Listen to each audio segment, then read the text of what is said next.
প্ৰচণ্ড গৰমে ধৰিছে ৰাজ্য অকল অসম বুলি নহয় এই গৰমৰ দিনত ভাৰতবৰ্ষৰ বিভিন্ন ৰাজ্য বিভিন্ন প্ৰান্তত উষ্ণতা যথেষ্ট বৃদ্ধি পাইছে আৰু যেতিয়াই গৰমৰ কথা আহে তেতিয়াই আলোচনাৰ বা চৰ্চাৰ বিষয়টো হৈছে যে গছ-গছনি কটা বা ডিফৰেষ্টেশ্যনৰ কথা আমি আলোচনা কৰোঁ গছ-গছনি বা বনাঞ্চল কেনেদৰে ধ্বংস হৈছে যাৰ বাবে উষ্ণতা বৃদ্ধি পাইছে আসলতে গছ-গছনি ধ্বংস বনাঞ্চল ধ্বংসই জানো উষ্ণতা বৃদ্ধিৰ মুখ্য কাৰণ নে আন কিবা কাৰণ আছে Hello everyone, welcome back to another video.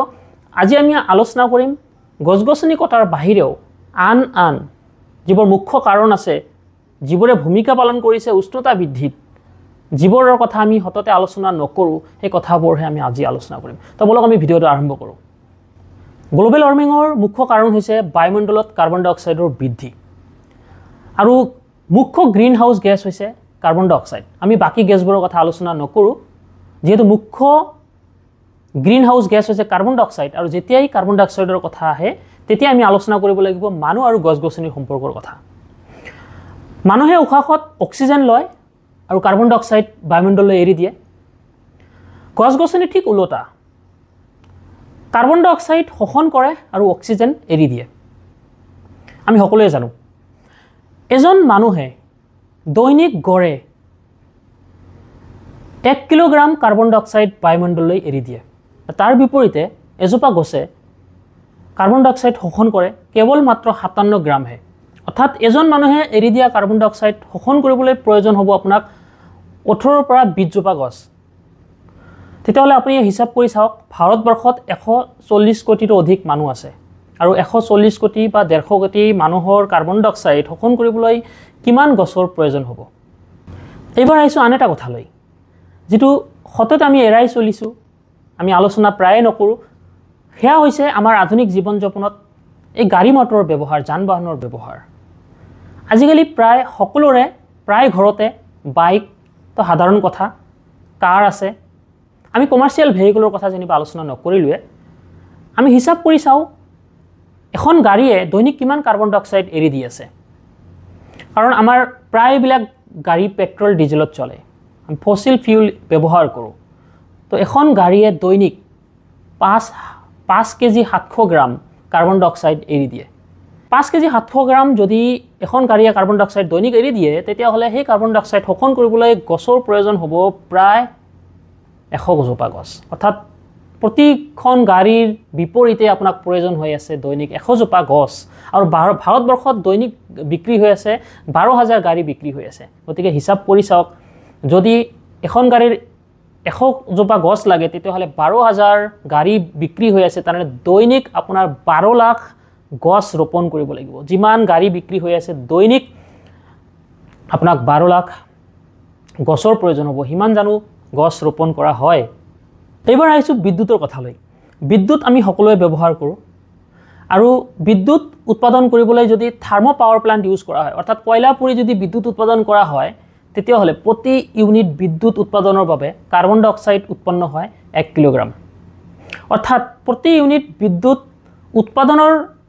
উৎপাদনৰ বাবে যিখিনি কাৰ্বন ডাই অক্সাইড উৎপন্ন হয় সেইখিনি শোষণ কৰিবলৈ আকৌ প্ৰয়োজন হয় 18-20 জোপা গছৰ আৰু 5-6 ইউনিট যদি মিনিমাম কৈছো তাতকৈ কিছুমান ঘৰত বহুত বেছি বিদ্যুৎ লাগে 5-6 ইউনিটও যদি বিদ্যুৎ আপোনাৰ ঘৰে ব্যৱহাৰ কৰা হয় কৰে তেতিয়া হলে প্ৰতি ঘৰ মানুহৰ বাবে 100 জোপাকে গছৰ প্ৰয়োজন হৈ পৰিছে ইফালে জানিবা মই ইন্ডাষ্ট্ৰিয়েলাইজেশনৰ কথা নকলুৱে উদ্যোগ এটাৰ পৰা কিমান কাৰ্বন ডাই অক্সাইড উৎপাদন হৈ আছে দৈনিক কিমান লাখ লাখ টন কয়লা পুৰি মানে বিভিন্ন উদ্যোগ চলোৱা হৈছে কমাৰ্চিয়েল ভেহিকলৰ কথা জানিবা আমি আলোচনা নকৰিলুৱে আপোনাৰ মাথা বেয়া হৈ যাব যে আমাৰ প্ৰতিটো কাম কাজৰ বাবে মানে আমি উখা এৰি দিয়াৰ পৰা আৰম্ভ কৰি আমি যান-বাহন চলোৱা বিদ্যুৎ ব্যৱহাৰ কৰা প্ৰতিটো কামৰ বাবে আপোনাৰ যি শক্তি ব্যৱহাৰ হৈ আছে আৰু প্ৰতিটো কামৰ পৰাই আমাৰ কাৰ্বন ডাই অক্সাইড উৎপাদন হৈ আছে গতিকে আমি এইবোৰৰ পৰা বাচি থাকিবলৈ হলে উপায় কি তেতিয়া হলে আমি জীয়াই থাকিবলৈ হলে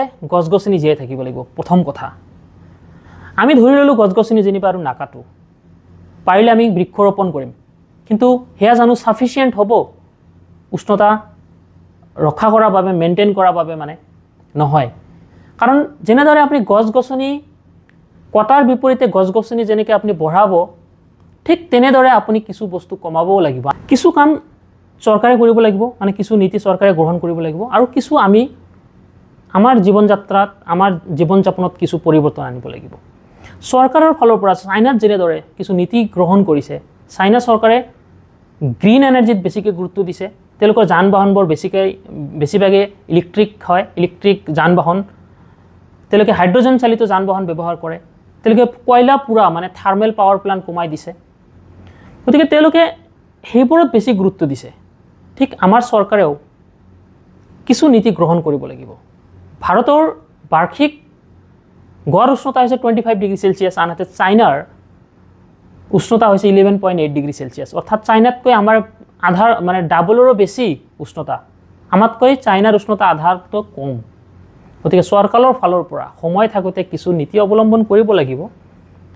কয়লা পোৰা বন্ধ কৰিব লাগিব, গ্ৰীণ এনাৰ্জিত মানে বেছি জোৰ দিব লাগিব। গ্ৰীণ এনাৰ্জি মানে সোলাৰ এনাৰ্জি ব্যৱহাৰ কৰিব লাগিব পৰাপক্ষত, উইণ্ড এনাৰ্জি ব্যৱহাৰ কৰিব লাগিব, হাইড্ৰ ইলেক্ট্ৰিক এনাৰ্জি ব্যৱহাৰ কৰিব লাগিব, বায়'ফিউল ইউজ কৰিব লাগিব।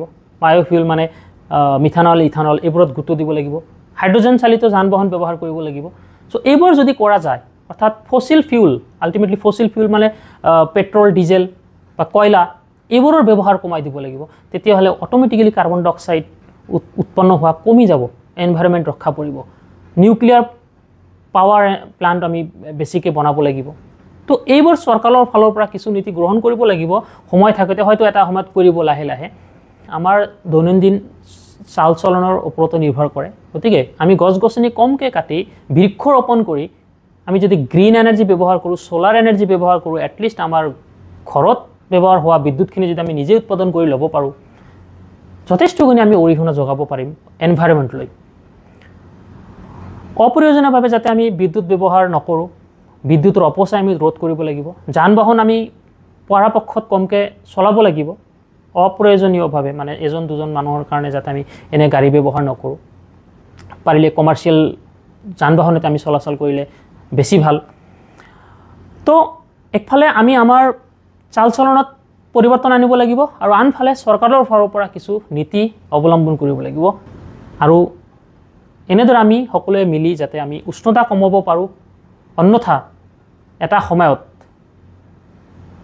পৃথিৱীখনে নাথাকিব, গছ গছনি নাথাকিব, মানে আমি নাথাকিম। অৰ্থাৎ আমি জীয়াই থাকিবলৈ হ'লে গছ গছনিৰ প্ৰয়োজন আছে, আৰু আমাৰ চাল চলনত কিছু পৰিৱৰ্তন আনিব লাগিব। আশা কৰোঁ ভিডিঅ'টোৰ জৰিয়তে কিছু হ'লেও আপোনালোকে বুজি পাইছে, উপকৃত হৈছে। ভাল লাগিলে এটা লাইক কৰিব, কমেণ্ট কৰিব, আৰু ফ্ৰেণ্ড সাৰ্কেলত শ্বেয়াৰ কৰিব।